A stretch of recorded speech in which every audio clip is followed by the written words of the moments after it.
We ask anybody that has a cell phone, please put it on mute or turn it off, please. We would appreciate it.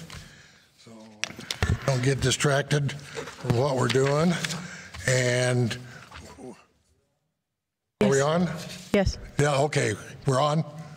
Okay, get this a little bit closer. There we go. With that, I will call the City of Cottonwood Planning and Zoning Commission regular meeting of Monday, October 19, 2020 to order. We have a roll call, please. Commissioner Hart. Present. Commissioner DeSisto. Present. Commissioner Maston. Present. Commissioner Richter. Present. Vice Chairman Dowell. Here. Chairman Williams. Here. Next item on our agenda is the approval of minutes for the September 21, 2020 regular meeting. Do I hear any additions, corrections, deletions from anybody for those minutes? Okay, Mr. Vice Chairman, can you give us a quick motion? I would motion to approve the minutes from the last meeting. All right, I'll second that motion. All in favor? Aye. Aye. Okay, good. Informational reports and updates, Mr. Director, sir. Yeah, thank you, Mr. Chairman, Commission. Good evening. Welcome back. In case you didn't notice, when you parked tonight, the Belfry Brewery is now open. I couldn't get any parking place. Been open for about a week, 2 weeks now. They're chugging along. Last month, I believe I mentioned that the Historic Preservation Commission, we applied for a grant on their behalf to help with some design guidelines.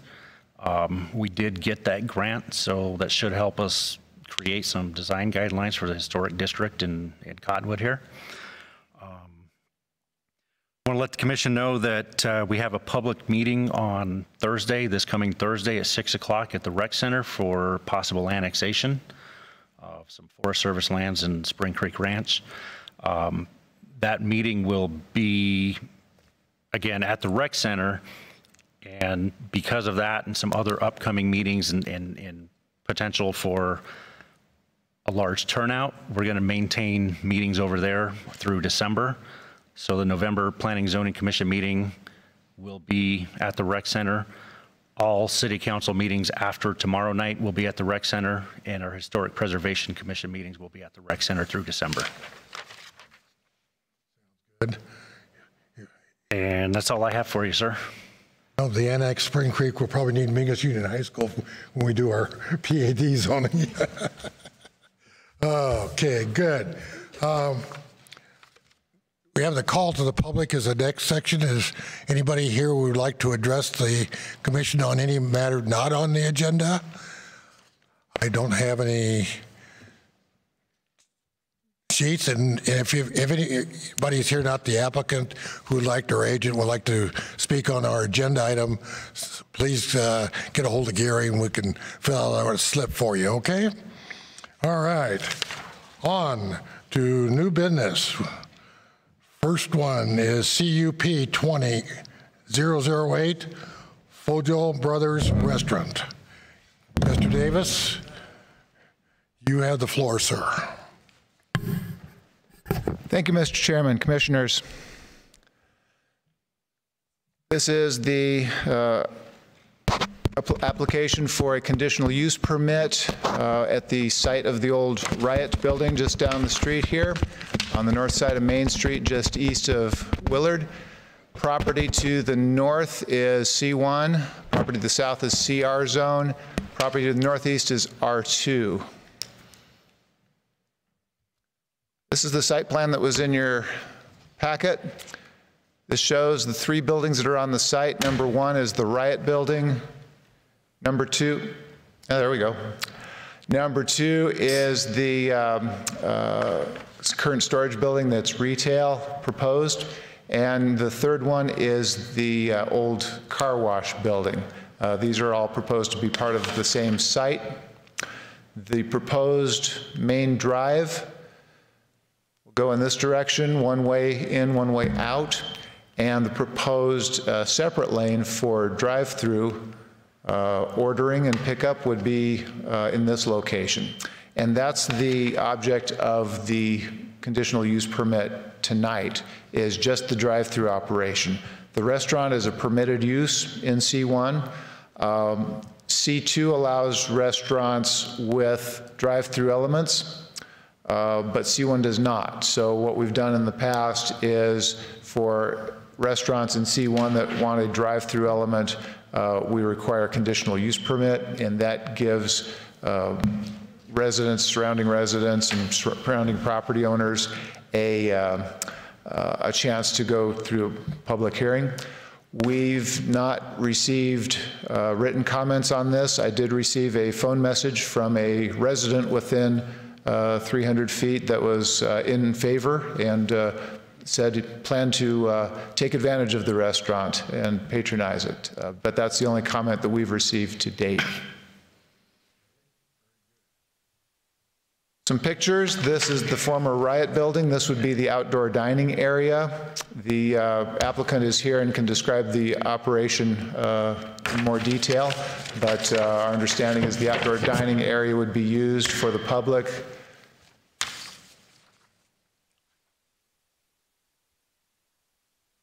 This is where the entrance driveway would be between the former Riot building and the next building.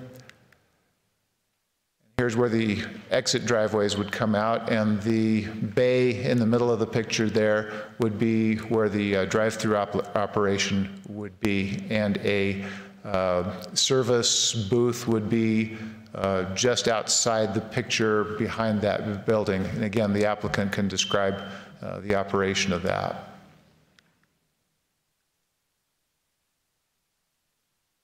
This is the view east on Main Street.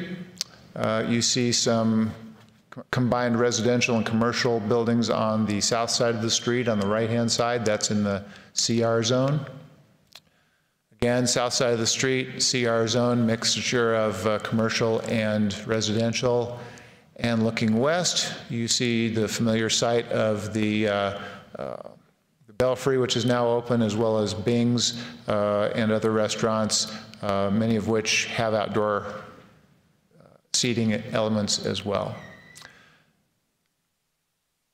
That's our presentation, and we do have a series of stipulations that we recommend that's in your packet. Number 4 covers landscaping, so that would probably cover it requires the applicant to conform to the landscaping requirements of our code, section 407, as to the greatest extent possible, given the fact that it's pretty much been paved over, but that would allow for the screening requirement against the single-family residential to the northeast. And with that, happy to answer any questions, or again, questions specific to the operation of the building can be directed to the applicant. Mr. Hart, do you have any questions of Gary? Technical questions? My questions are going to go towards the applicant. For the applicant? No. Vice Chair, I just want to make sure we're concentrating on what our scope is tonight. So this is a conditional use permit for the drive-through. Correct. That's it. Restaurant is permitted outright. So everything else is permitted outright. So the only thing we're talking about tonight is a drive-through. Yep. Okay. any questions? No questions. Question, Gary? All right.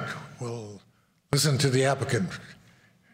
Yes, sir. Would you please come up to the podium and give us your name, please? My name is Justin Vitarello.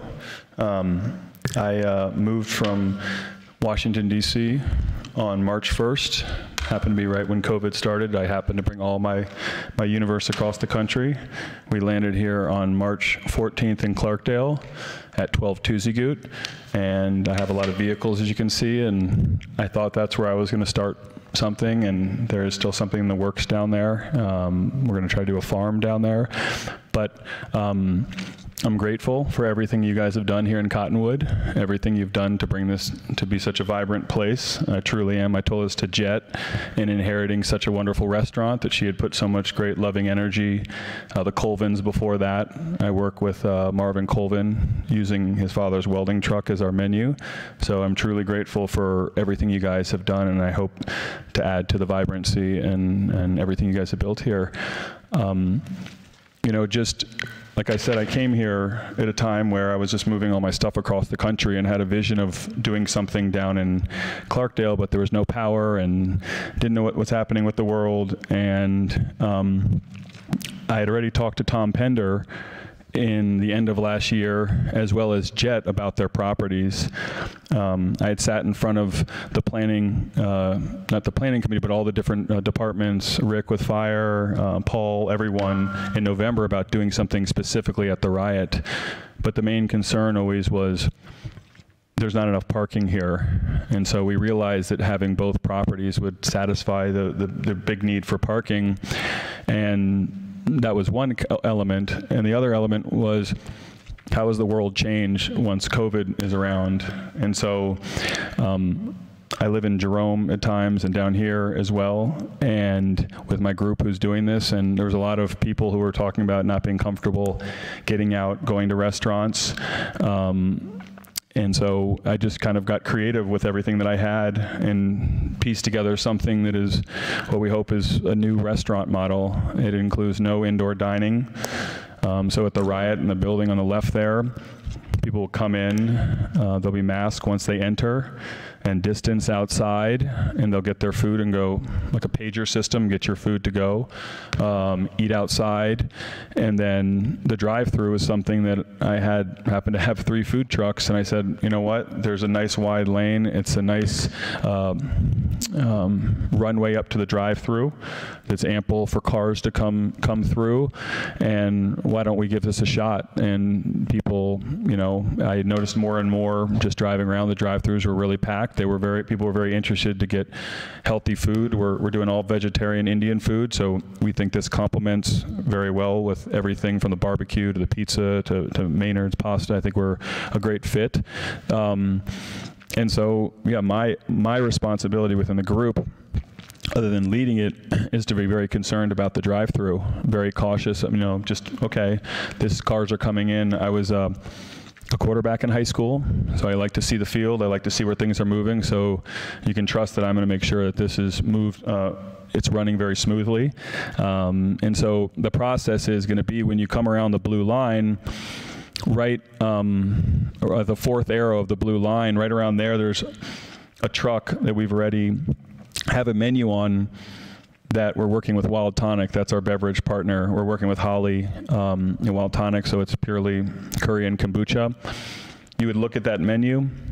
You would see what the menu is. It's a big, vibrant menu. And then if you need to, you'd take a little paper to make sure you could remember the menu, check it off, give it to the food, give it to the food truck, which is about 15 feet in front of it, 20 feet, 15 feet in front of it. So the food is already made inside the restaurant. We have one of the rice cookers like they have in Chipotle. All the curries, which we're selling, are 100% made, so it's a matter of warming and going. And so we're faster than Taco Bell. We're faster than McDonald's, which is a good thing for a drive-through. We're not sitting there getting the order, having all this time, having people back up, so we should not have that as a problem. If people do come out, we'll do what you see a lot of the people. Today I noted I was in Phoenix, there was 3 people on foot at Chick-fil-A getting out ahead of the cars, right? You see it at Dutch Brothers, they get out of cars. So we're very attuned to that. And you know, I'll be basically at the front of the riot, and I'll be just managing really the parking and the flow of people that are coming through. So if it looks like it's getting too much, we'll just say keep on moving. Hopefully it's not too little and it's also not too much. And when you come out, I had put a right turn only sign on there. I thought that was appropriate, right? We have that left turn going to Willard, so when people come out, they should just take a right turn, right? And then if they need to get up towards 89, they can take an immediate left in Willard. It's good that that came in now, that split, or take a right toward Old Town. So that's kind of the how I got to this point of being here and the thought process of the drive-through. Question, will you be able just to sit in your car? Would the food truck will be low enough? Typically, Yeah. food trucks, you have to stand up to Yeah, these are the low, it's a low Grumman, so it's one of the old milk trucks, and we've tested it, and yeah, you'll be able to hand it directly to the person. It's going to come for $9 for choosing 2 of the curry options. There'll be 4 or 5 on the board, $12 for 3. And yeah, it's a can of Wild Tonic and a curry from Fojo Brothers. So it's a very simple menu. If it was, like I said, if it was more complex, or we had to put stuff in fryers like you do at McDonald's or Taco Bell, then that would probably be a little of an issue, but we're going to be faster than those groups. So you just stay in your car and just hand it to you? To hand it to you in a bag and keep it going. Keep it going, yeah. Okay, on your right-hand turn coming out, you're going to just put a sign there, though, right? There's a sign that goes like this. The curbing is open, right, to go left? Yeah, I mean, it's a double, right? There's 2 cars can go there. Yeah. So you, how do I say it's just a right-hand turn when it says something only, right? Right-hand turn only. That's already there. And so people, sometimes you got to remind people, hey, look at this sign. But they're crossing a double yellow line if they do that anyway. So a police officer could say, you're not supposed to cross a double yellow line right there. Good. Commissioner Hart, questions for the applicant? Okay, I'm trying to figure out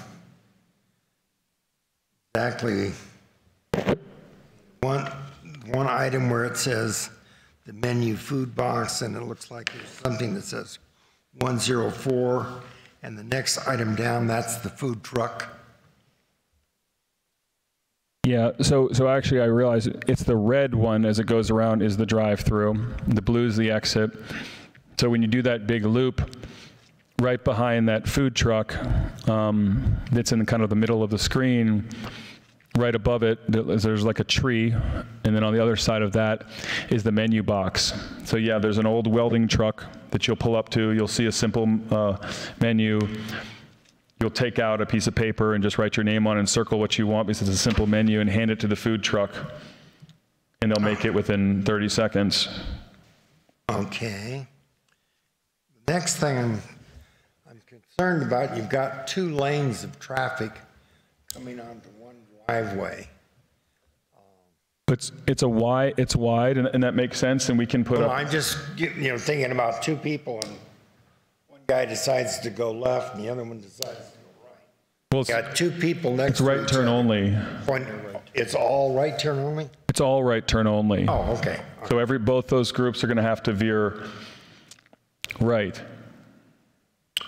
Well, even then, having 2 vehicles next to each other trying to make right turns at the same time. And I don't, that's a little hairy. Yeah, and I think that's part of just, there's only, there's 22 spaces, so I don't think there's going to be tons of cars coming around there on the exit. You're not anticipating that much vehicle traffic going through. I don't. If they come through and I ask them, "What are you here for? Are you here to stay? Or are you here to drive through?" But if somebody comes up and they, we'll know how many parking spaces there are at all time. Okay, we have a spot. It's right back there to the left. Like I'll quarterback the whole thing. I don't think that. The drive-through, I think hopefully it's somewhat packed because I need to survive and I hope it's popular. But I think there's an ability to either put up a yield sign of sorts or watch, I don't know, I'm open to any suggestions about how you can do that, but they're not converging onto one lane. It's almost better that they're in separate lanes because you're going to see a big vehicle beside you or here, and you're going to say, oh, hey, you go first or this. I mean, I'm not saying it's not a concern at all. I don't think what you're saying, I think it's real. Well, it's just from what I've observed from some of the driving that goes around here, there are going to be people who have difficulty with that. Yeah. Same kind of people that think that if they're in their outside lane in one of the traffic circles, they're just going to keep going around, except that the person on the inside lane is going straight. Yeah, I know. Yeah, I'm familiar. So, just Well, here, I'm concerned about people being able to discern how to solve the problem on their own. There might be a good idea for, merging into one lane before you go out. you could do that, but I think, to me, the right turn only solves, because, I mean, you go out there and you're just going to go like this, right? I mean, you're going to see if someone's moving, you're going to see if someone's moving. If they could take a left, yeah, that's be a big problem. So that was kind of, we were concerned about that, and that's why we said, just the right. I'm not saying it's as simple as just going down a one-lane road, but it's something that I think when we get used to, we'll work on and, improve. And that area in the upper right in the back where the hatch pattern is, that's going to be some kind of a garden? I mean, right now it's just, there's 26,000 feet of concrete there. This is mostly concrete.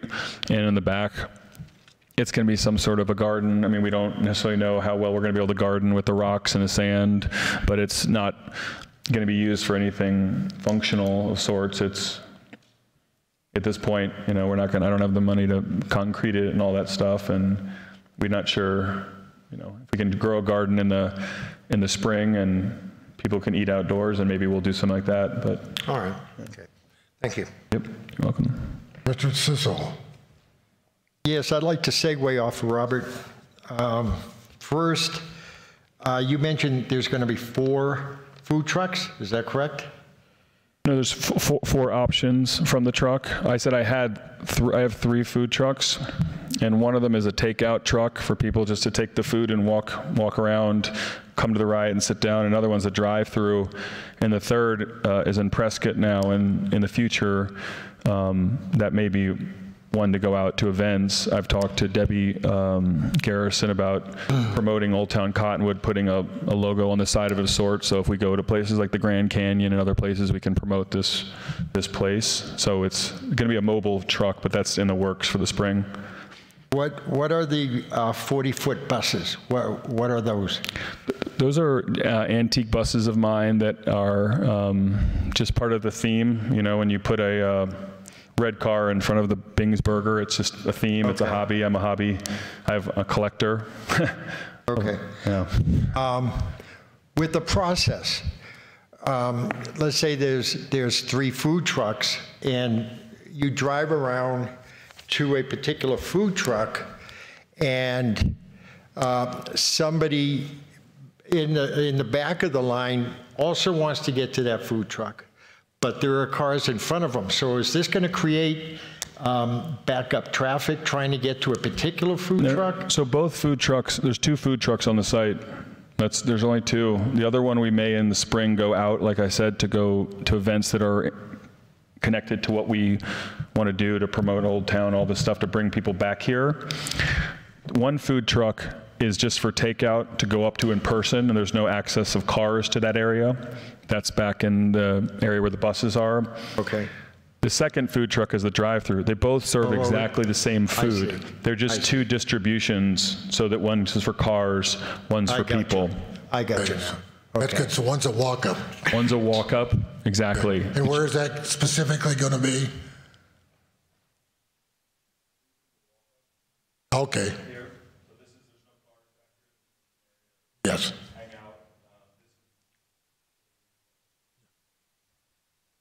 Very fine. So it's in that last bay. It's in the middle bay. The bus is in. Okay. There's a bus in the last bay, and the first bay is the drive-through. Okay. First bay is the drive-through. Yeah. The blue is the. The blue is just an exit lane. That's the extra lane that come out for parking. People that parked. Yeah. Okay. Yep. The first bay with the red is drive-through. The second bay is takeout with a food truck, and the third bay is just where the bus is parked. Ms. Richter, questions? Sure. So the food is going to be prepared in the yellow box on the left and then served from the yellow box on the right? Yep. Is it going to be just reheated at that yellow box on the right? Yep. And yeah, we have $60,000 all NSF approved.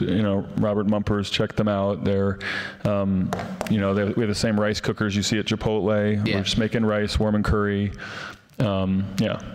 It's a good system, but people will have to probably travel through the drive-through to get, you know, anything in between those two places. There's not really somewhere you can go that you're not walking through the drive-through. You mean people park? If the food truck needed supplies from the restaurant itself. I mean, first of all, you can go along the sidewalk and do it, but I mean, we've served over 1,000 meals from one food truck. I mean, we can normally the amount of food that goes into that truck is anywhere from 250 to 400 meals. I don't think we're going to be selling enough that there'll be traffic back and forth through this drive-through. There's not going to, and if we did do that, we would notice it when a time was dead, like a 3 p.m. or something, and just get more food there. But I don't like, because we're doing all the prepping and stuff. We're simply, they're in food rated bins, and we dump them and warm them and put them in a steam table and put them on the rice and go. So we keep our space pretty tight. It works really well for Chipotle. It does? Obviously. It does, yeah. So the only concern I have, I guess, is the same one that we've all been talking about. Most people handle traffic by bringing it to one lane before it exits. Dutch Brothers, McDonald's, really, the bank, you know, kind of everyone. And Chase Bank might be one of the only exceptions. I'm trying to remember if they do allow 2 cars to exit their drive-through, you know, just into the parking lot side by side, or if they also narrow you down. I mean, we can put a line that angles people to start veering over. The only thing is, I mean, it just seems like it's that simple if you want to get it to one. But at some point, it was a car wash that was, I believe, doing this. I got to figure out the exact same way. Yeah. I mean, it was built this way. I don't know exactly. We can look at the arrows from the past, but I'm pretty sure they did this, and that's the reason why it's wide. But I'm open to whatever is safest. And that's all I have. Okay. Yeah, thank you. Thank you. Appreciate it. Best. Piggybacking on some of the concerns my fellow commissioners have talked about. When I look at this, I see there's this, people aren't predictable, and you have an area where people can wander over by your cool old buses. And then you have another area on the opposite side of the property, which is an outdoor seating area. And in my mind, what that makes is a lot of pedestrian traffic walking between those two sides, while there are also multiple lanes of traffic of cars. And it kind of seems dangerous a little bit. And I hate saying this because I'm really in favor of your restaurant in an enormous way, but I am concerned just about, you've got a single lane of traffic coming in, and then it splits. So drivers are kind of experiencing something novel. And then coming out, it's 2 lanes, which may be historically precedent in that property, but is kind of also novel compared to other drive-throughs. So they're paying attention to the other cars, and then at the same time, there are just, you know, people walking maybe in front of them. It just feels like kind of a recipe for bad things happening. And I'm wondering if you've thought about that, if you have any plans to mitigate that, like what's your signage plan, environmental wayfinding, just so that it's really clear to drivers that pedestrians are going to be wandering. Yeah, I think having the sidewalk there and a pedestrian, right, is on a sidewalk. They cross to another sidewalk. In normal, they need to be conscious. We can remind them to be conscious, but you're going from a sidewalk to a sidewalk, and there's a driveway. You know, I live right across from Willard. If I could tell you what I've seen there, I've seen people get hit by bikes. It's much more dangerous across the street than this will ever be. This is extremely dangerous. People taking hard turns up that street, people taking fast lefts. So the angled walk is a little bit, just the whole, and so I'm not saying this is not, I'm just saying, yeah, you're right, this area is a concern for pedestrians right now that all this is there. I think if we can put some signage that says, you know, pedestrians stay along sidewalk, and then here's how you enter, right, that area, I think there's something along that line, but for all intensive purposes, if someone comes from the restaurant or comes from the food truck area, they got to make their way to the sidewalk and then come across, right? Not just dart across the areas where cars are coming through. And I think we can put up some, whether it's some even just painted paths. Yeah, could be helpful. Painted paths would be great. We could even put little ropes.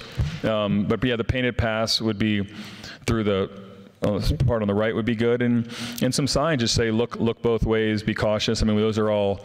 That's why we went ahead and got the right turn only sign.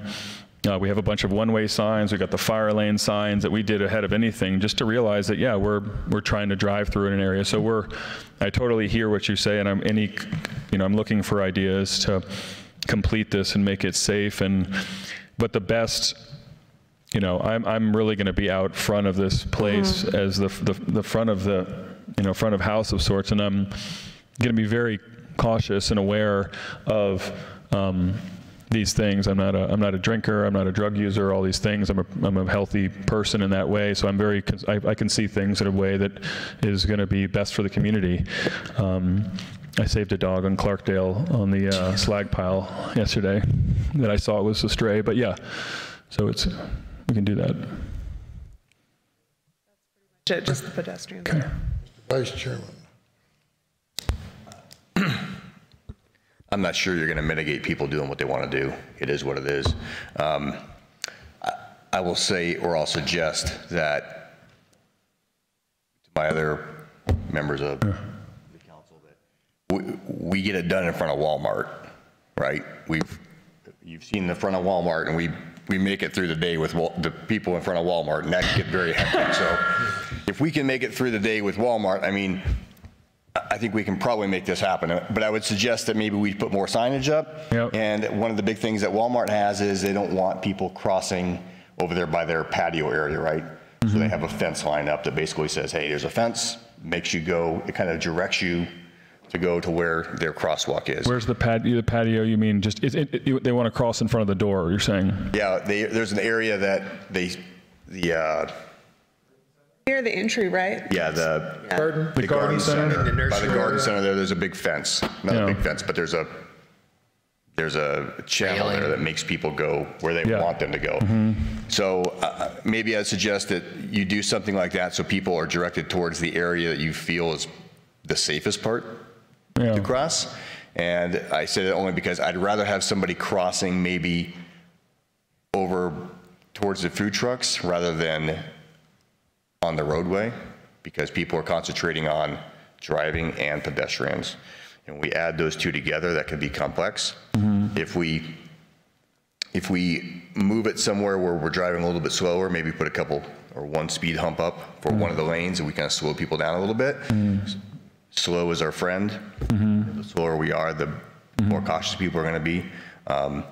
So I think if we mitigated a little bit with some of those things, we'd be okay. But again, we get it done in front of Walmart. And Walmart, I get frantic in front of Walmart. I'm like, oh my goodness. So you're saying that you'd rather have them not cross on the sidewalk? Well, depending on how much traffic you're going to have moving that way. My concern being that if I'm paying attention to traffic on the road and I have a lot of movement on that sidewalk, it could get a little bit. I'm watching traffic, trying to get out at the same time that I have a whole bunch of pedestrians that are trying to get into the food truck area. So I might move it more towards the interior to where traffic is already fairly slow and the lanes are dedicated. I'm not looking for any other traffic in those lanes, right? Those lanes are going to be separate lanes. So in those lanes, I'm not looking for other traffic to be merging with me comparative to when I get up to the street. Now I'm worried about cross traffic and I'm worried about other people. So just a thought that maybe you could mitigate it that way. I mean, if people are taking a right-hand turn, I think the one good thing is that there's probably not going to be as many people on the left. There may be some people in front of the restaurant. There may be some people walking towards the restaurant.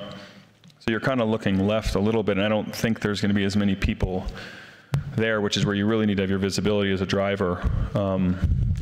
But yeah, I think we can, like I said, I'm open to anything that makes it safer. I would just suggest to be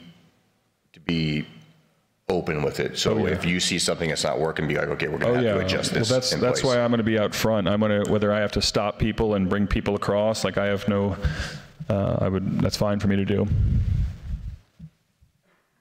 Yeah, the one suggestion that Walmart does have, and it might be good here, is where they have those crosswalks, they have stop signs. It's not about these people are coming out, there should be a stop sign. They should stop. They shouldn't just drive out on the street in any regard. So I think that would help ease the problem of people walking in front of them. Yeah, I can put it above the right only sign. Yeah, it doesn't have to be a big standard street stop sign. They just have those small ones. It's enough to make you think, I better be careful. Want to cross there. Yes, makes sense. The only question I had, and this was an observation I had, the back part of the property backs up into what we call R2 residential zoning, and technically we need to have a screen fence all the way back. It seems to me, as I recall, there was a wooden fence partially back along that line behind the car wash buildings, but I don't see it going clear to the rear of the property. And there's never been a use in there where they've had to really make that a requirement, but we do like the shieldar. We brought it all the way from the car wash to Marvin Colvin's, a place he rents out to this guy Andrew. And we didn't quite like, it was pretty dirty, so we just we wanted to prevent that. And then it's the church after that. So I mean, one is it's not they're there once a week. And we can do it, but they didn't do that before, right? For the car, I mean, I don't know, did they ever, when it was the car wash and the Service 76, did they do that?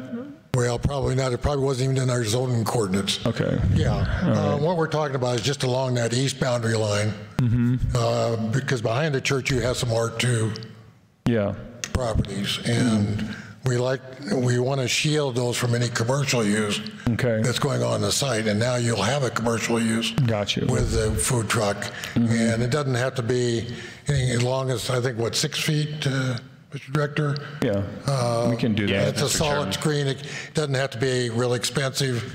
Is that something that we could just start doing over time and not ASAP before we start type thing? Can we just do, and then within 30 days we have to do this? I mean, we're trying to start on Saturday, and we've been, I personally don't have a problem with 30 days. Yeah. To get it done. Do that. The main thing, we want to get it done. Yeah. No, we can get it done. Okay, that's good. So. Mr. Director, is that that's a requirement? Yeah, Mr. Chairman, Commission. There is a 6-foot screening requirement between a residential district, which is a little bit different than a landscape requirement. I know that wasn't brought up right now, but landscape requirement is between residential use. In this case, because it is all residential district, that 6-foot screening can be required. Can be or is? Is. Is required? Yes. Okay. That's the only thing I saw with that. I think, the other commissioners are pretty well covered, particularly with that exit problem potential, but you're going to have staggered. I would not think in this use you're not going to be a Dutch Brothers or Starbucks kind of thing, or even McDonald's where you're going to have 5 years down the road when we're in Scottsdale. We'll hope so. Very good.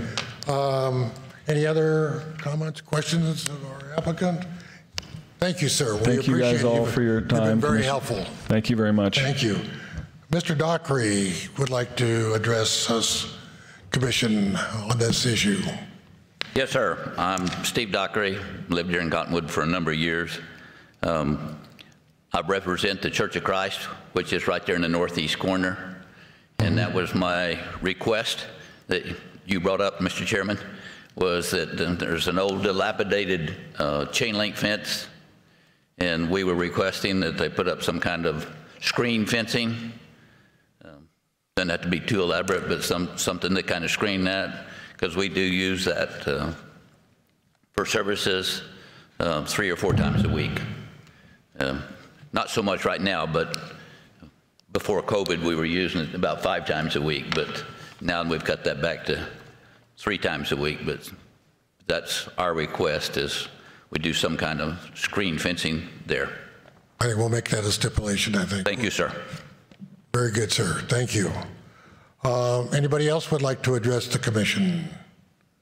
Not seeing anybody. I'm going to close the floor to the public. Commissioner Hart, we'll start with you, sir. Your comments and feelings on this approval. I'm still really concerned about,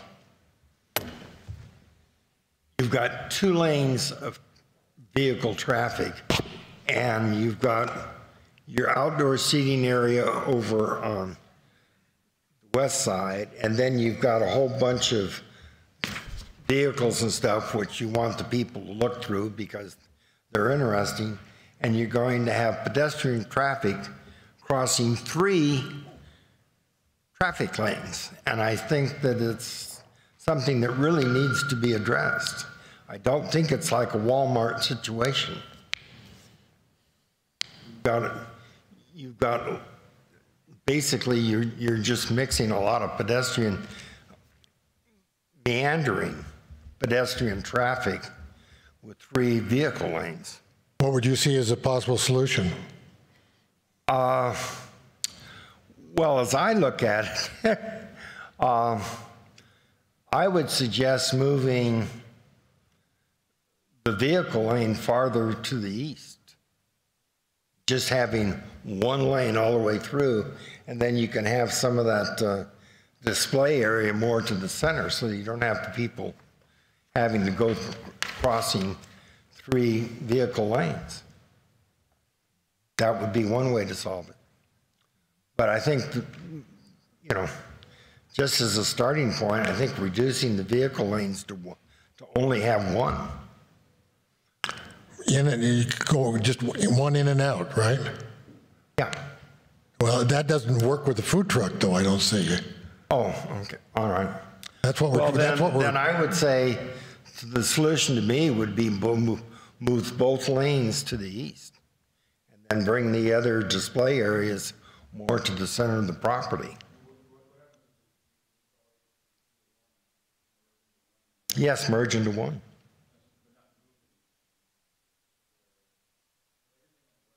Sir, you want to come back to the microphone for us real quick. We're recording this, okay? Is it all right if I chime in here? I mean, I think if the red and the blue, we can have them turn into 1, and they can look at each other and make sure they get into 1 before they leave. I mean, where everything is on the right, that's where the power is. The power of the food trucks. That's where. I mean, that becomes a safe place for people in the back right-hand corner in between the buses and food trucks to hang out where there's no vehicles coming through, as opposed to in the middle where the spine is where the parking is. And it's hard to move anything. I think you're right to say we need, maybe 3 is not good, but maybe if they go to 1, so there's just 2 lanes and we can draw an arrow, they can have people get into that 1 lane, we can block off the 2nd lane. I mean, it's just, I mean, every time I look at it, I just see people getting hit by cars. You do? Well, it's... Or actually people hitting cars. I mean, like I said, I've seen that happen. It's the way people have moved through, friends. No one's moving through at a fast pace. Like I said, I saw a biker get crushed in the back. This is where I get scared every morning when I look at Willard. That's where the damage is being done. Yes. Cars are moving very fast. People are peeling out when they leave Old Town. I just think when you go through a drive-through, you know you're going at 5 miles an hour, just like you're going through Walmart. People at Walmart, there's many more people. You have to be very cautious. They're coming out at all times from different angles because cars park in different places, so everyone kind of flies in different ways. You know, we want people just to walk right across a sidewalk where there's one place that you're looking for people to come across. So, and with the right turn only, that seems to. Well, I think you need to clearly delineate as a pedestrian path across. I agree. I agree. Because that's, when I look at this, I just see people wandering around. Yeah. But if you channel them into a path, yeah, I think that'll help solve your problem quite a bit. I agree. I agree with that. Good. We can do that. Mm-hmm. Anything else, Commissioner Hart? No, that's it. Thank you. I agree with that. Channeling people, you know, into one lane, let's say, to get to the other side. But people adjust, you know, and, you know, considering the space that we have and so forth, I think it's doable. Mm-hmm. Good. Mr. Richter, your comments and feelings. It's not really possible to make it all one lane because we want the cars to be able to exit without sitting in the drive-through. Right, I mean, we really need the 2 lanes, at least at the entrance, you know, up until we get past the drive-through, it has to be 2 lanes. Oh yeah, up to there, but I'm saying after the drive-through, they can merge into one. I think that would be helpful for a couple of reasons. Just the sidewalk, when you have 2 cars next to each other, even if both are going right, but they happen to both pull up next to each other. And this kind of works all the way back where cars are together. If there's a car here and someone's walking this way, this car won't see them, you know, until they get past the other car. Mm-hmm. Moving them down into 1 lane, back to 1 lane as quickly as possible, I think makes it safer. But more importantly, what Walmart has that this doesn't is that everyone knows, even though it seems chaotic, everyone knows that they're headed either to a door or out to the cars, and the customers are made to go on certain paths. And the extra dangerous places, they have like that little fence or gate. And so I think, you know, what the other chairman had brought up, or commissioners have brought up, of really funneling people in one direction, so it's very clear to the cars and to the people where everyone is going to go, so they know where they're coming from, where they're going to, by having a very distinct path. You know, whether it's around the outside or even a path, even if it was straight through the middle, I think it would be safer as long as it's clearly marked. People know that someone's going to walk, you know, here or there. Yep. I think this is a suggestion, or do we need a stipulation? Can I make one further suggestion?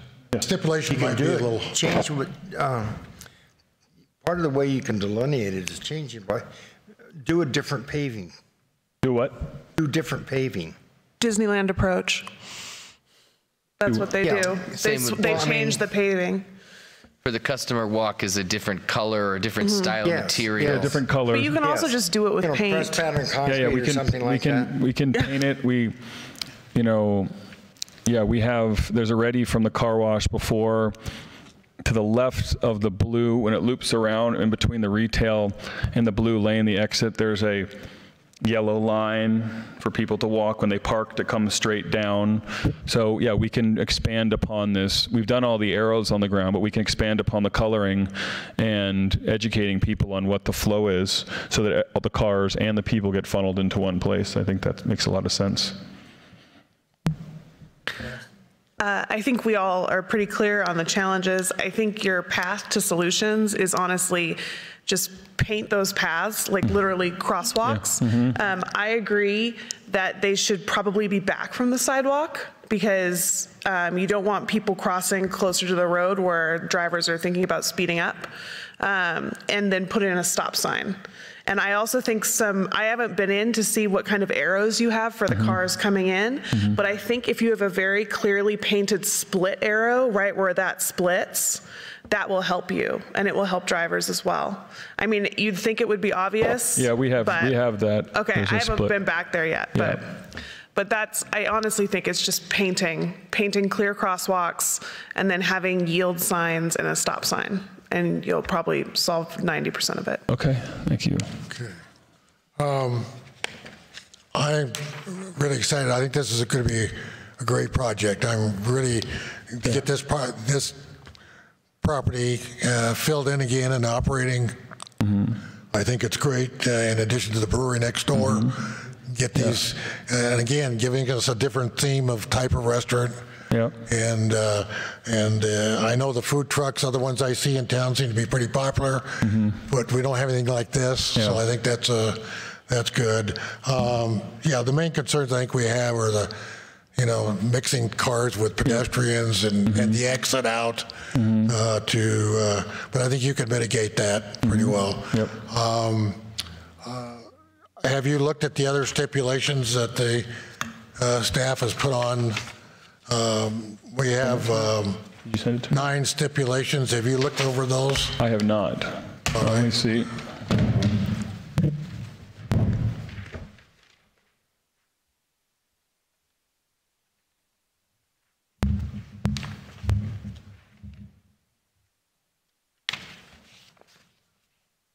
Yeah, so the no electronic loudspeaker, we won't have that. We're going to have people just coming right up to the truck and getting it, or if there's demand, we're going to have somebody taking orders out front.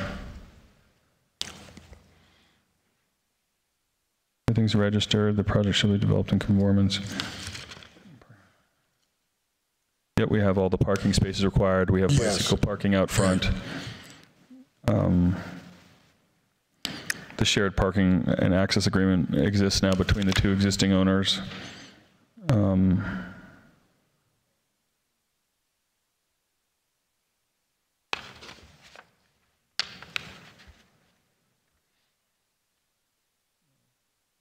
guess I've looked at it. I mean, I guess the revocation of this is in if it just looks like it's a mess or something, and someone gets hurt. Someone gets hurt. Yeah. Yeah. We want to make a tent with the screening fence. I was going to add 2 more stipulations. Okay, that sounds good. So the other 2 stipulations will be landscaping, screening, or fencing will be installed between residential and commercial zones, and will be completed within 30 days of this meeting. Yes. 30 days acceptable? Yep. Can you get it done with them? Yep. Okay. And then 10 will be drive-through lane and exit lane will be combined into 1 lane prior to the exit of the property, and a stop sign erected before the sidewalk. You okay with that? That sound feasible? Yep. Okay. Sounds great. Very good. All right. Thank you. We're good? All right. All right. Good. All right. With that, Mr. Vice Chairman, I'll entertain a motion, sir. Yes, sir. I move to approve CUP 20-008 to allow Justin Vitarello, Virgil Brothers to operate a restaurant with a drive-in element at 777 North Main Street, subject to the following stipulations: that the project is developed in conformance with the site plan submitted with this application and reviewed by the Planning and Zoning Commission on October 19th, 2020. No electronic loudspeakers shall be used for the drive-through ordering.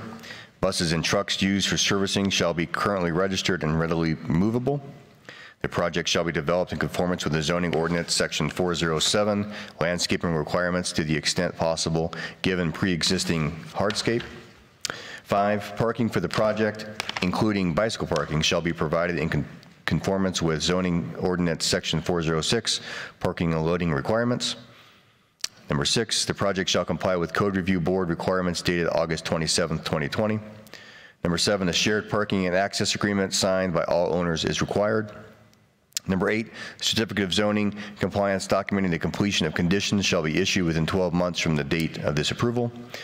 Number 9, landscaping, screening, and/or fencing between residential and commercial zones will be completed within 30 days of this meeting. Number 10, drive-through lane and exit lane will be combined to 1 lane prior to the exit of the property, and a stop sign erected prior to the sidewalk. And number 11, the City of Cottonwood reserves the right to revoke the conditional use permit if the use creates an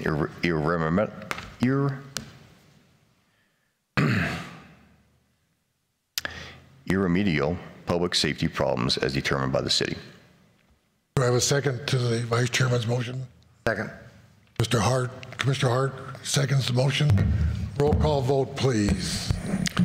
Commissioner Hart, Aye. Commissioner DeSisto, Aye. Commissioner Maston, Aye. Commissioner Richter, Aye. Vice Chairman Dowling, Vice Chairman Dowell, aye. You said Dowling. I'm sorry, No problem. Chairman Williams, Aye. Motion carries unanimously. Good luck, sir.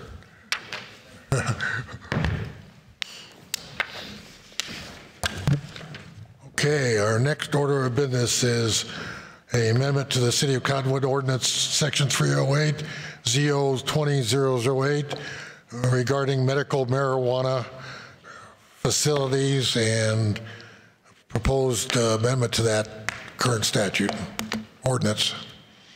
Yes, thank you, Mr. Chairman, Commission.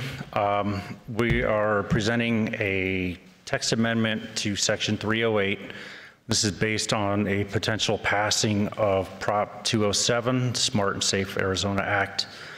It is on the ballot for November 3rd to legalize marijuana establishments licensed by the state, basically to allow recreational marijuana facilities and the use of it.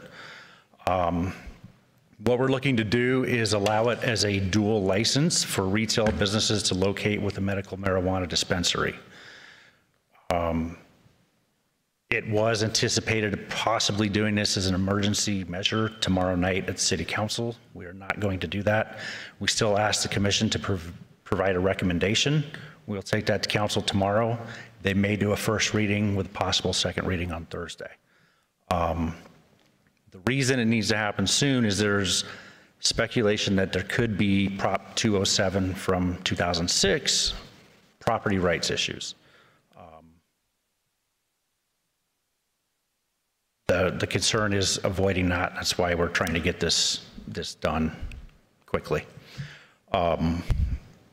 What we're looking to do right now, medical facilities are permitted as standalone business. They're permitted in C1, C2, and I2 zoning districts, subject to various standards within the city and state law. They have to have registration through Department of Health, various state licenses. We're not looking to permit standalone recreational facilities. Any recreational, or sorry, retail facility would be dual licensed with a medical facility. They couldn't go out and just be on any corner in any zoning district. If there's not a medical dispensary, there cannot be a retail dispensary. There's not going to be any changes to the medical facilities. That part of it, this just expands and adds language that is attributed to the retail portion of it, what's allowed, what's not allowed, what we want to regulate. We can't regulate any more than what the state is going to allow.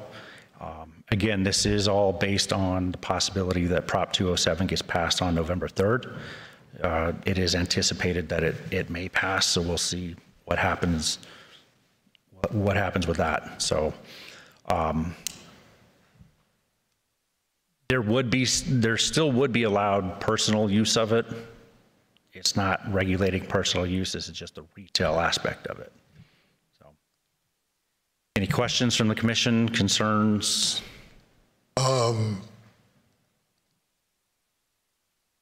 Is the city obligated to provide recreational medical or recreational sales in the city limits, even though we have medical? That gets a little bit tricky. We can't outright prohibit everything. We have to have something that can regulate it. We can't just straight up say no. State law will take over if that's the case. So we can regulate, but we can't straight up prohibit it. So this is the solution the city's looking at to regulate the best we can by restricting it to the medical facilities. How many are there now? We don't have any within the city limits right now. There is one just outside the city limits in the county. Medical marijuana? Medical, yes. There's one medical right outside the eastern portion of the city limits going out State Route 89A, just past Taco Bell. There's What not about the one one on, up on 6th Street, yeah, there's not one off Cottonwood Street? Cottonwood Street? Cottonwood and 6th? That was the original No, one. there was one there, but that's been closed now for quite a while. Got it. Okay, couple years, so yeah. it's all moved out there. Yes, we do have a cultivation facility off of Cherry Street. Yes. That is in the I2 zone, but that's been there for several years as well, but we don't have an actual dispensary. Theoretically, somebody could apply for a dual license in the city, possibly if they expand the number of licenses. If we had a medical facility first, they can look at being dual licensed for retail. Right now, we don't have any in the city, but No, sir. but we could have a new one. We could, depending on the licensing, and I think the state allows a certain number per area, whatever they would allow. Right, and we did have one. We did have one at one point, yes. Could that one reopen, I guess? It's possible, yeah. Possible, okay. Real fine. Mr. Hart, any questions? No, I was actually just thinking about the conversation. So basically, anybody, or they can't have one because we don't have an actual medical marijuana facility in the city. The way that we're looking to propose this right now, no, they wouldn't be able to just come in and do retail by itself, based on the way this is being presented to you. Basically, we're telling anybody that wants to do it, they can't. Unless they have medical. Yes. Thank you. Mr. DeSisto. No, I don't have any questions. Mr. Richter, any? Who is this coming from? The city council that wants? Who's wanting to pass this? I mean, who created this for this purpose? This has not been presented to the city council yet. It will be presented to them tomorrow night, 6 o'clock here. There was some communication sent around by the Arizona League of Cities and Towns that drafted model ordinance to send around to give municipalities the option and the opportunity to look in to see how they want to regulate it and give us that guidance on how to move forward. Their legal team put significant time and effort into what they think could be potential problems based on their interpretation of the proposed ballot measure. So there are other cities doing probably this exact same thing or looking at this exact same thing from their recommendation? I don't know that I would say exactly, but there are within the same measures of what's going to be proposed in the state ballot. Who is that group? The League of The Arizona League of Cities and Towns? Arizona League of Cities and Towns. I've just never heard of it before. They just do this? They do a variety of, they're a very good resource for all the cities and towns in Arizona. They lobby with the state or have a lot of input on state legislation, how it affects municipalities throughout the area, all sorts of various items. They're a very good resource on providing draft or model ordinances for various things that come through the state. Hot topic items such as Airbnb was one that they had pushed for. They get input from a lot of mayors and city managers on the direction that they all feel. Okay, that's all.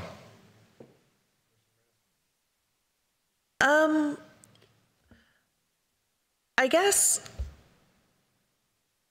I'm trying to think of how to word this question.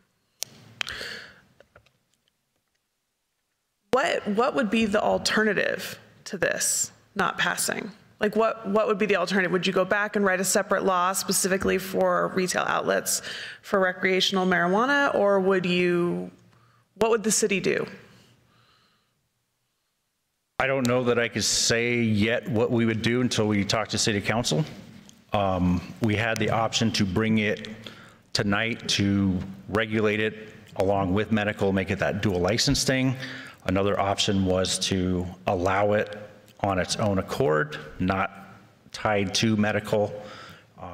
The other option is to do nothing and then state law provisions take over, and as long as they follow that, they could operate. I think that's my only question. Questions? I see in our newspaper that Jerome and Clarkdale have been considering this. What was? Yeah, this hit everybody approximately 2, maybe 3 weeks ago. Very, very last minute. Some of them were able to hold a work session, talk about it. I can't answer for what any of them are doing, but everybody is in the same boat on trying to address it in some way. Well, we've developed a pretty comprehensive medical marijuana license ordinance when they became into existence to regulate distance between them and to limit them in our city on purpose so that we can control it rather than having the state come in and telling us, you know, what we can do or not do, whatever.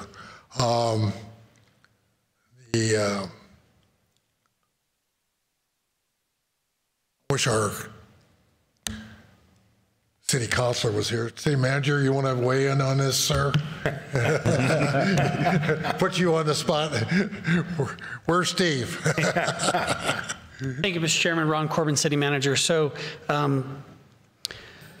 was last minute. The reason we're here today and at council tomorrow is it has to do, like he said, with with Prop 207. So the idea was to get this into effect before December 1st when the governor could sign it into law if it passes. So that's what the hurry was really about, trying to beat that deadline. Because remember, first reading, second reading, and 30 days later before it goes into effect without an emergency clause. So we're here tonight to get a recommendation, up, down, or some other recommendation. And to some of the questions here, what I imagine will be discussed at council tomorrow night, and 7 members tomorrow night, so I don't know what's going to happen. But a couple options. We're presenting what I consider the most restrictive to allow standalone dispensaries for recreational use. That's what we're going with. That was my thought of what council would eventually want, and my job is to make a recommendation. There's lots of reasons that maybe they won't want that. Normally, we would have a work session and get some direction from council. We were not able to fit that in before we started, so we're using tomorrow night as sort of our work session and making a plan. But we're recommending the more restrictive process where you could not come in and create a standalone dispensary. You could, as chairman, I think you were talking about, open up a medical facility and then turn that into, through the application process, a recreational use facility. But as presented, you wouldn't be able to just open up one for recreational use dispensary. Council may decide that that's not the way they want to go. They may say, let's be permissive.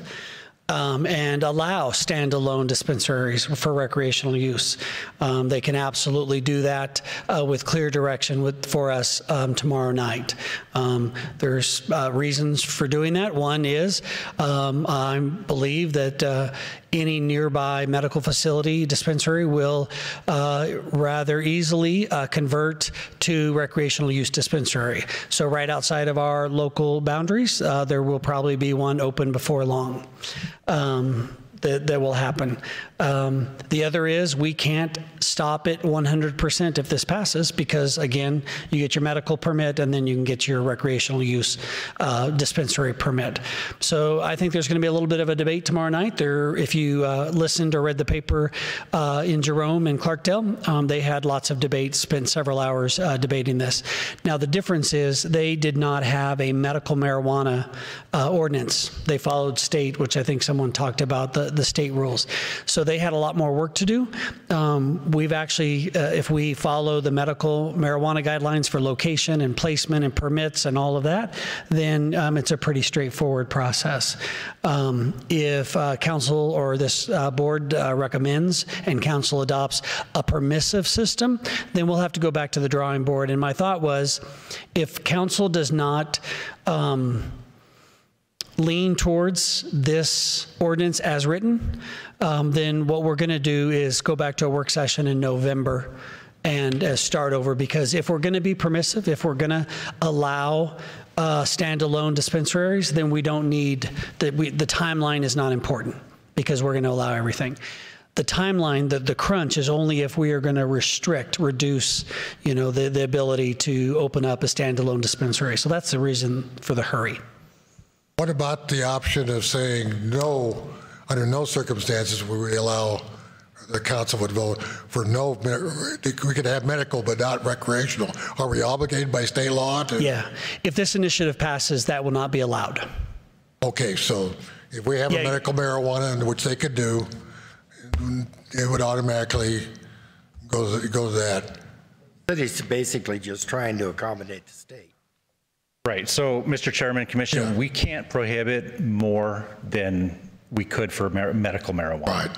Right. We can't say retail is more restricted than the medical aspect. So, yeah, it's got to at least match that. Yeah. And for your newer members, we spent a lot of time. We went through and did, and studied and enacted a medical marijuana ordinance to be very restrictive, as to what grow facilities could be in the city, how many medical marijuana spaced out can only physically be in the city limits. So we've got a really good ordinance to work with to tie this to already, which, like the city manager said, the other communities didn't have.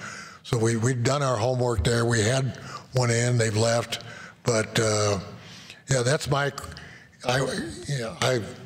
I think it's better when we have local control, personally, over how we regulate these things, just like with zoning, like we wish we had with the B&Bs. But anyway, I just feel that this could piggyback in, and it's well written. So, anybody else have any questions, city manager?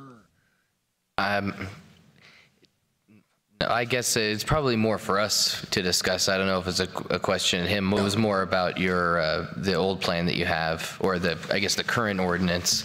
Do you think that there's any problem with treating them the same way, since if we do that, then the place is going to have to get the medical license first and then do this, and they're going to be able to do it anyway.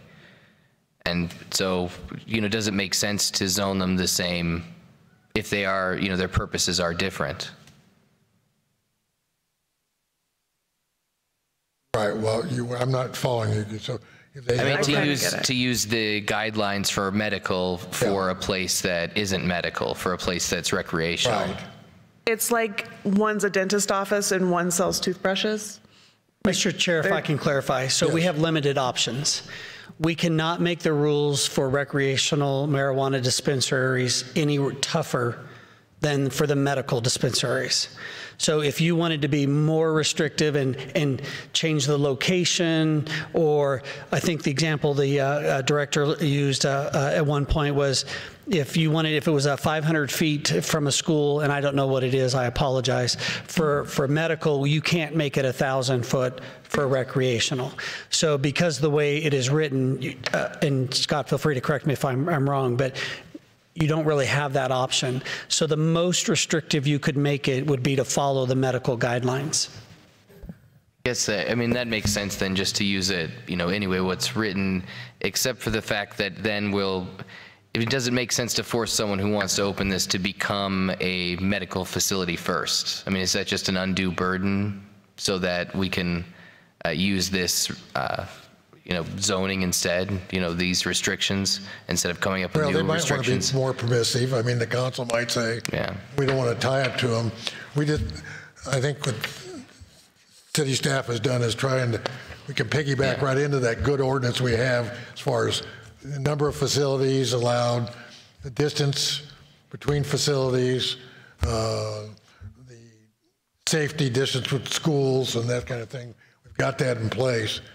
And they could piggyback into it. It seemed to me you could operate out of the same store building. I don't see why Mr. Chairman, difference. Commissioner Richter, that's exactly what we're expecting to be discussed tomorrow night at council, is to find out if that's the direction they want to go. Basically, answer your question tomorrow night at City Council. That's more of that policy decision Going to be a fun one to watch. I don't know anybody's views on any of that, but I can imagine as far as city council meetings go, that's going to be an interesting one. It should be. So what we're looking at here is, like the city manager's outlined it, this is the most restrictive we feel. You know, do you want to be more permissive, or do you want to provide the most recommendation to be the most restrictive, and still being able to control our own destiny with these facilities?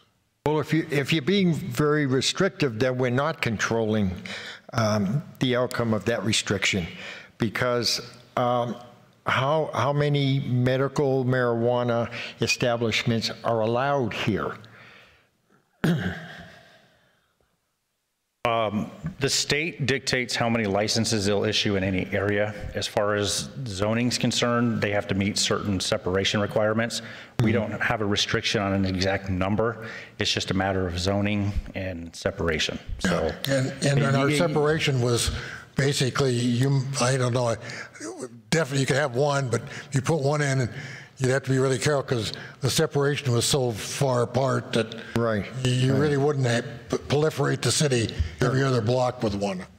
So whose idea is it that in order to have private marijuana sales, it has to be within a medical institution, you know, that is providing medical marijuana? So if there is no ordinance, there is no law about how many medical marijuana businesses can be here, then we have no control or how many private establishments can sell marijuana.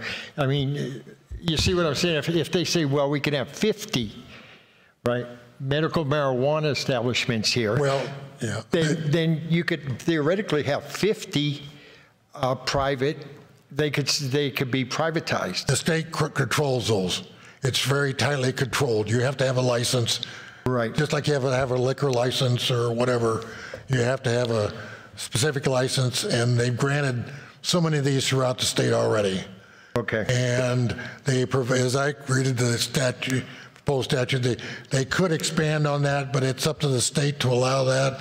And they're not going to come in here and allow 50. And then what we do have the ability to do is zone it.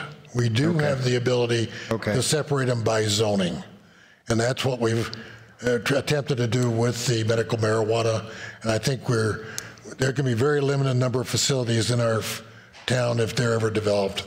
And that may be our savior is the zoning restrictions. The zoning, yeah, that's how we, and this would piggyback right into that good statute we've already got. We don't have to go back and reinvent it. And go from there. And Mr. Chairman, Commissioner DeSisto, again, that I don't know, I can't speak for the state on what their parameters are to issue a license. I do know they do have some in place. They only issue a certain number. I don't know what they base that on, but on top of that, they can't come in and get approval from us unless they have that state license for approval already with the medical aspect of it. So, and again, with it, we don't have an exact number. We limit it to this much because the state has that in place and we have it in place with the zoning and the separation requirements. Thank you. Thank you, Mr. Chairman. Else? Any other further discussion? No, obviously this is a hot topic and we could debate it all day long, but it really doesn't matter. What matters is, does the ordinance look good and should we pass it to council? Because that's what we're looking at. Yeah, ultimately it's not going to matter what our thought is on how many retailers you should have, because they're going to make the ultimate determination whether they want this or whether they want, you know, it to be something different. So I like the ordinance as it is. I think it was well written before. We spent a lot of time on that. And this could piggyback right in like they've done, would be mine. Thank you, sir. Yes, sir. Ready for a motion, sir, if you, Mr. Vice Chairman, if you will. I would move to recommend approval to the City Council of the proposed amendments to Section 308 of the zoning ordinance. Do I have a second? I'll second. Mr. Richter seconds the Vice Chairman's Motion, roll call vote, please. Commissioner Hart. Aye. Commissioner DeSisto. Aye. Commissioner Maston. Aye. Commissioner Richter. Aye. Vice Chairman Dowell. Aye. Chairman Williams. Aye, unanimously carried. Good luck, Mr. City Manager, tomorrow night. That's going to be a battle. All right, onward and upward. Next item is CO's 20009, amendment to the City of Cottonwood zoning ordinance 407 for landscaping. Mr. Davis, the floor is yours, sir. Thank you, Mr. Chairman, members of the commission. This is another one. You probably sense a theme over the last several months. Whenever we find an opportunity to find something in the code that is restricting the flexibility of development, we try and go in and remedy that and find a way to give more flexibility for development. In this case, we have a situation in our landscaping code that creates issues. What we're proposing in where it describes the amount of landscape yard or landscape area, the width measured from a street, whether it's arterial street, which is 15 feet, or collector streets, which would be a 10-foot wide strip along the street. We're proposing to measure it differently, measure it from the back of the sidewalk where there is a sidewalk, as opposed to measuring it from the lot line, which exists on a map, but not on the ground. You don't know where the lot line is usually when you're driving down the street. It could be at the back of the sidewalk. It could be 5, 7, 10 feet behind the sidewalk, depending on how wide the right-of-way is. So just to give you an example of that, well, first of all, right now that minimum landscape yard is 15 feet wide on an arterial street and a highway, 10 feet on collector streets and other streets, and there's a section farther down in the draft that talks about where there's an arterial highway and you have a smaller lots under 1 acre, or lots with a certain amount of frontage, then that can be reduced to 10 feet by the director. But those are the widths, either 10 feet or 15 feet. So the way it's done now, I'm using an example here, which you might be familiar with. This was the Verizon store on Main Street at Camino Real. And right now, the red line shows where the property line is in relation to the sidewalk. It's about 7 feet or so in back of the sidewalk. And we required, and this is the landscape plan that they submitted, we required them to have a landscape yard that was 10 feet in back of the right-of-way line, which created a requirement of essentially a 17-foot landscape area just because of the location of the property line in relation to the sidewalk in this particular property. That became a problem because, as you remember, there are some site constraints and the building had to go in a certain angle, and it was very difficult to maintain that 24-foot required drive aisle and the landscape setback. In fact, it was easier under the code for us to reduce the width of that drive aisle to about 22 or 20 feet, I think, than it was to reduce the width of the required landscaping, even though in this particular case, again, it would go 17 feet from the back of the sidewalk, where elsewhere, if the property line were directly at the rear of the sidewalk, there would only be 10 feet,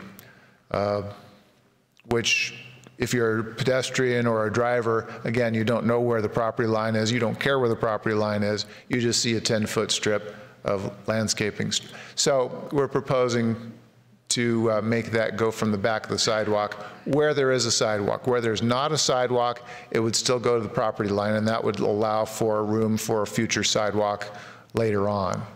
But again, this would be different if the property line was moved there. Then we could have moved the whole curb closer to the street and still had a visible 10-foot landscape yard along the street. So this is a conformity kind of thing to. It's kind of an equity thing because people may have, again, a sidewalk right at the back, at the right-of-way line, or the right-of-way line might be, 10 feet inside 10 feet from the sidewalk. No. So basically, you're just trying to give, the landowners kind of a break. A little more flexibility, especially when they're tight. On smaller lots like the Verizon store. There were a lot of constraints on that lot, as you recall. Yes. And that was one where requiring in fact, a 17-foot landscape strip behind the sidewalk as opposed to a 10-foot, does that really make sense when you could allow more flexibility and make it easier for driving? You still get the effect that you want of the 10-foot strip. You still have that effect. Mr. DeSisto.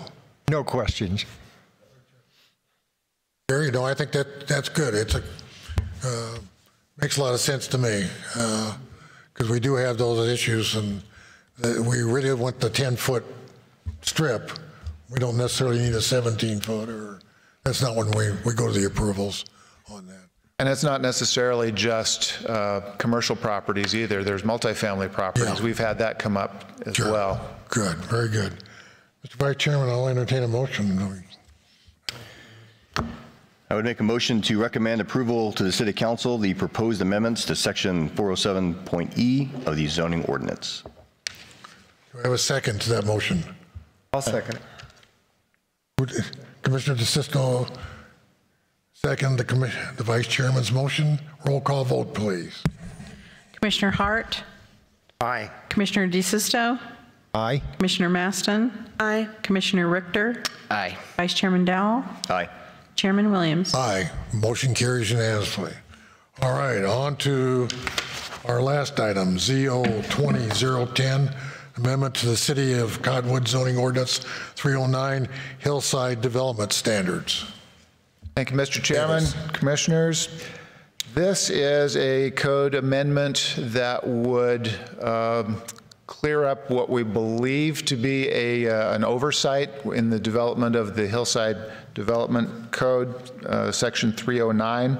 By the way, for the record, I believe this appeared in the paper. We sent the ad to the paper as Section 409, but 309 is the actual case. So if there's anybody in the audience that was confused by that, I suppose not, that's why. It is, in fact, Section 309. Talking about maximum allowable disturbance in areas with slopes, there's a sliding scale here where if you're under 20% slope, there aren't restrictions, it's just per the underlying zoning. But on a 20 to 29% slope, only 30% maximum can be disturbed. If you're 40% and over, then no disturbance is allowed whatsoever. But there's that category in between, the 30 to 39%. Right now, the code, you would expect that to be about somewhere in between 30 and 0, because it gets more restrictive as the slope increases. In our code, it says 50%, which means in cases of greater slopes, you can disturb more of the land than you can on the lower slopes. We believe that was intended to be a lower number between 30 and 0. So we're proposing to make that 15 feet. So if you go above 30%, now your maximum disturbance goes from 30% to 15% maximum area that can be disturbed in that area. Makes sense. With regard to this hillside ordinance, I'm just inquisitive. That came about because of subdivision development, where they were building up and down slopes and whatever, tending. How does that affect the winery here, where they're putting in the vineyards? I never thought about that, where they're disturbing and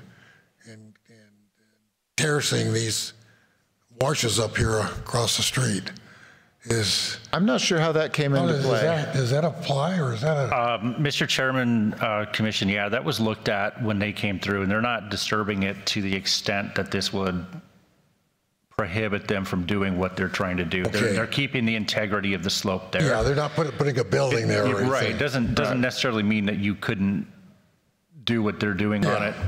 Yeah. Big difference between that and building into the slope. I think that was a big concern years ago when they enacted that. Was there was some anticipation of some of the new subdivisions coming in that they needed to restrict that, protect those wash areas and so forth. There were proposals that would take hillsides and basically plow them clean or something. Yeah, and make building sites on them and so forth. Yeah, for view sites and whatever. So this, a little bit like where Commissioner Hartley is with his view site over the ravine. Commissioner Hart, do you have any questions of Mr. Davis? Well, is the intent of this to stop someone if they've got a fairly steep slope of going into the slope and building a retaining wall that meets the existing? Would this stop them from doing that? Well, the intent of this is not to stop something like that. It's to stop the percentage of land that can be, or to restrict the percentage of land that can be developed in that manner. So if that was to, if that was on a 15% slope, that would be allowed, up to on a 30 to 39% slope, that would be allowed, but you couldn't do more than 15% of you couldn't disturb more than 15% of your lot that way. So it's not necessarily what's being done, it's just how much of it, what the proportion is that's being disturbed on the property. Just thinking that 15% seems a little, seems very restrictive. Well, but from the sounds of it, is you've had a problem with this in the past. Well, 30 to 30. You're trying to address it. Right, 30 to 39% slopes is pretty substantial slope as well. Yeah. So that's why we're saying, as the slope goes up and the challenges become greater and the view impact becomes greater, that number, that percentage that you're able to disturb should go down rather than up.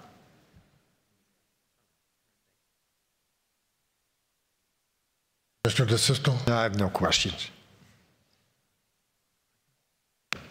Yes. I guess, so we're talking, you say lot, but you're talking about like a development lot where there's multiple properties. And I apologize, I'm showing my ignorance. How does this translate then to individual lots as well? Like if someone comes in and they purchase 3 acres and they want to build into a hillside, I would assume that this would also apply. Yes, it would. It just seems kind of onerous in cases that are small. Like, because there are lots of examples of building into hillsides where it actually is less of a view impediment if the more you build in terms of maintaining views and stuff like that.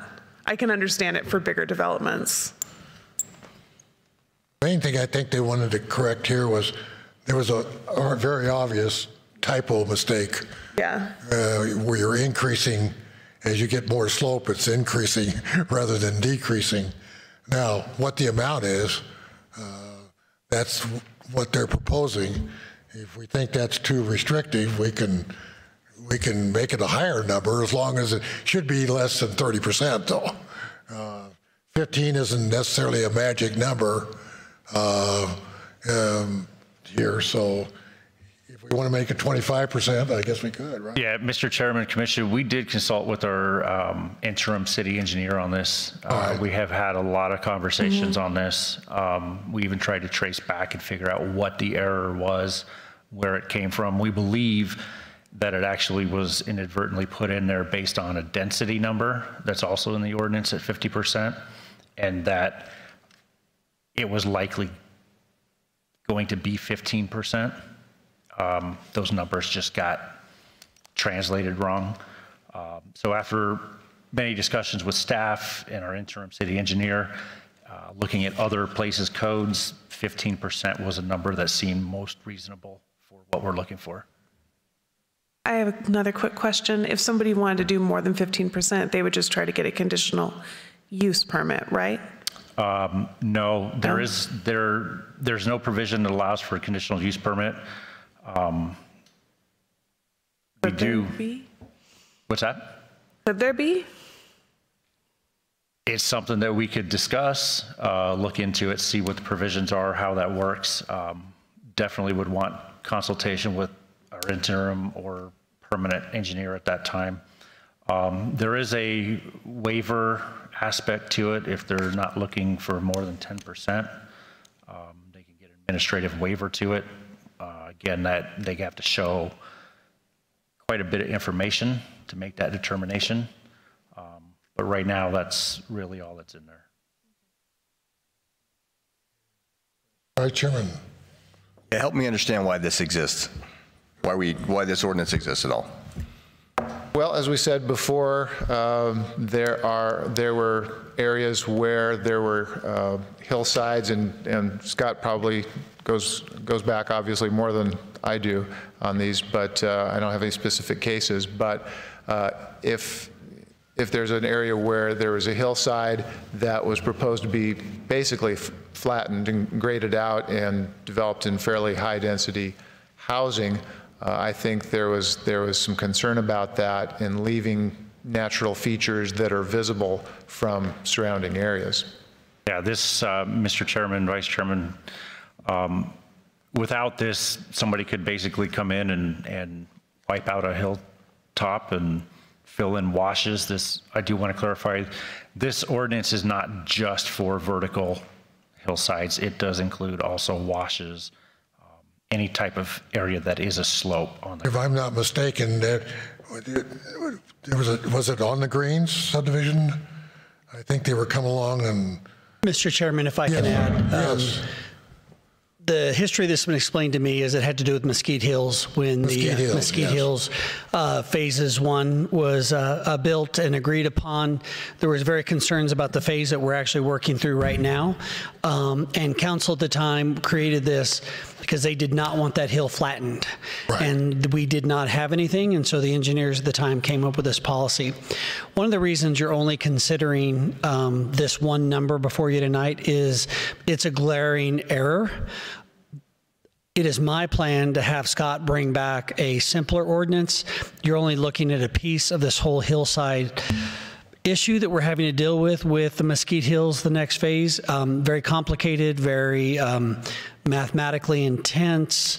I don't want to be too mean about it. It's a difficult ordinance. The purpose, though, was to prevent the flattening of our hills and ruining our views. I think we have found some other cities who have better, easier to follow, easy to understand hillside ordinances, and we'll be bringing that back. But we're in the middle of a project right now that this needs to be corrected for, because the 50% does allow more disturbance on a steeper hill, and it just doesn't make sense. And so while we're telling them that the 50% is not the real number, that is the number in our ordinance. So we wanted to get that clarified soon, and we will be bringing back at some point a different ordinance to preserve our hills and our views and our watersheds and all the things that this is meant to do, but it'll be a lot simpler. Answer your question, sir? Yes, sir. Yes, sir. So, yeah, we're basically here to correct a typo. It was very obvious was a typo. Yes, sir. That's our point of reference tonight. We'll discuss the whole ordinance later on, apparently, so that's good, because it is very complicated. And maybe Mr. Chairman, Commission, to kind of expand on what Mr. Corbin said, that 50% number is not what council's intent was in creating this, and especially having it apply to these subdivisions. It goes against what their intent was. Good. Very good. No other questions or comments? I'm going to entertain a motion from the Vice Chairman. I would move to recommend approval to the City Council of the proposed amendment to Section 309.H. I have a second. Second. Director seconds the Vice Chairman's motion. Roll call vote, please. Commissioner Hart, I'm going to say a reluctant aye. Commissioner DeSisto, Aye. Commissioner Maston, With heart, aye. Commissioner Richter, Aye. Vice Chairman Dowell, Aye. Chairman Williams. Aye, unanimously carried. Thank you very much.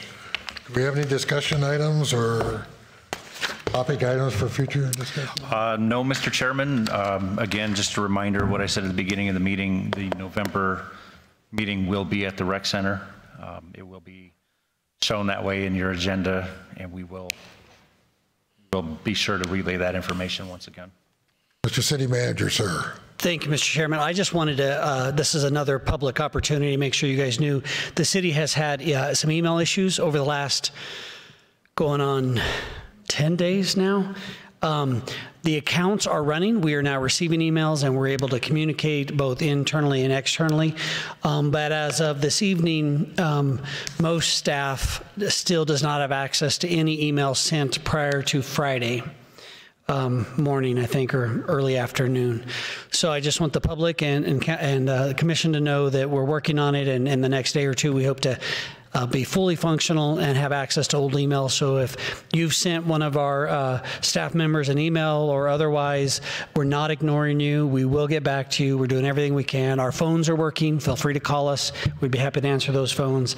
But I just wanted you to know and apologize and let you know that we're on it. All right, and the Thursday night meeting at the Rec Center is going to be exciting and fun. And when what's all going to be discussed there? Mr. Chair, we are going to be discussing the annexation of Spring Creek that was presented to council a few months ago or a few weeks ago. It has to be, I'll let Scott, it's Scott's program. Yeah, Mr. Chairman, this is the required public hearing that has to take place within a 30-day waiting period when filing the blank petition for annexation. So that's what this meeting is. It is a public hearing. There is no vote from council. There's no decision to be made. Great. It's like a study session kind of thing? It's the chance for the public to come in and voice their comments or concerns with this proposal. So then what's the future processes will be involved down the road here somewhere? So after this public hearing, this has to take place within 10 days of a required 30-day waiting period. When that 30 days is up, then the property owners within the proposed annexation area can sign a petition. Once they do that, staff drafts an annexation ordinance, 10-year plan, gets presented to City Council for them to actually make that motion, whether to approve or not. Timeline on that, we're looking at probably, if everything goes perfectly, one of the December meetings for City Council.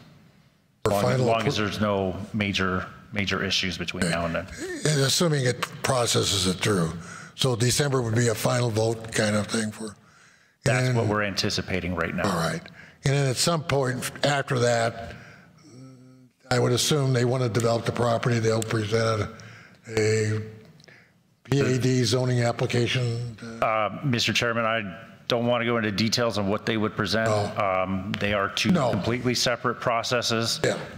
But yes, if they did ask for a rezone, it would definitely come through here, as any other rezone would come through. Public hearings, neighborhood meetings, notification of property owners within a certain distance, beginning with this commission and then moving on to City Council. Yeah, standard type thing, and whatever the timing that might be, who knows, yeah. Mr. Chair, Director, major plan amendment also? Depending on what they're looking to rezone to, it could require a major general plan amendment, which in itself is a process too, that requires its own public hearings.